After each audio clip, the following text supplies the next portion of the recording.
அதுலேயும் குறிப்பாக பொம்மலாட்டம் அப்படின்னோன்னா நமக்கு ஞாபகத்துக்கு வர்றது வந்து பக்தி கதைகள் தான்.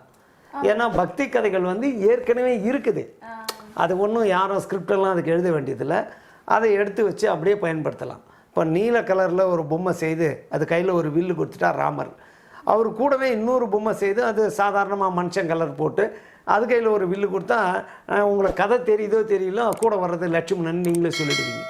ஏன்னா அப்படி மக்களுக்கு தெரிந்த கதைகளையே சொல்லி கொண்டிருந்த காலகட்டத்தில் மக்களுக்கு தெரிவிக்க வேண்டிய கருத்துக்களை சொல்வதற்காக இந்த பொம்மலாட்டத்தை 78 தொடங்கினோம்.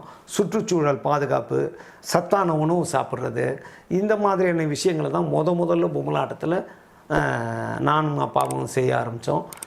பொம்மைகளை தயாரிப்பதிலிருந்து அதற்கான கதை, உரையாடல், பாடல் எழுதுவது, அப்புறம் அதுக்கு உடை தயாரிப்பது, அதற்காக குரல் கொடுப்பது, இப்படி எல்லா பொறுப்புகளையும் ஏற்றுக்கொண்டு நானும் என்னுடைய தந்தையாரும் சேர்ந்து இந்த நிகழ்ச்சியை தொடங்கினோம்.